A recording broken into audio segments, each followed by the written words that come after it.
Hi students, this is Harish Ram from Khan Coaching Center Praduttur. This is a very simple problem in M2. Okay, first in the sense of cos 2x sin square లో 1 minus 2 sin square x అవుతుందండి. Okay, అదే cos 2x వచ్చేసి cos లో అయితే 2 cos square x minus 1 అవుతుందండి. Okay, ఈ formulas వచ్చేసి దీంట్లో సబ్స్టిట్యూట్ చేయాలి.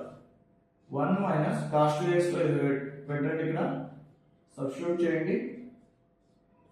ఇక్కడ cos 2x లో okay 2 cos square x minus 1 dx.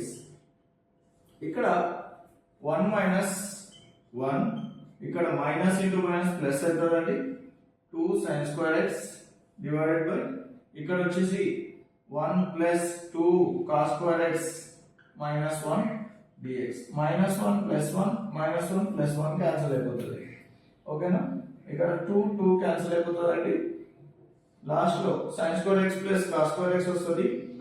sin square x plus sin square x by cos square x వస్తుందండి. ట్రిగోనోమెట్రిక్ ఫార్ములా వచ్చేసి tan square x అవుతుంది dx.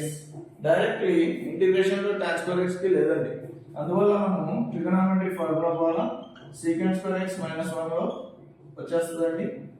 ఓకే, దెన్ ఫార్ములా అనేది secant square x minus 1 is equal to tan square x అవుతుందండి.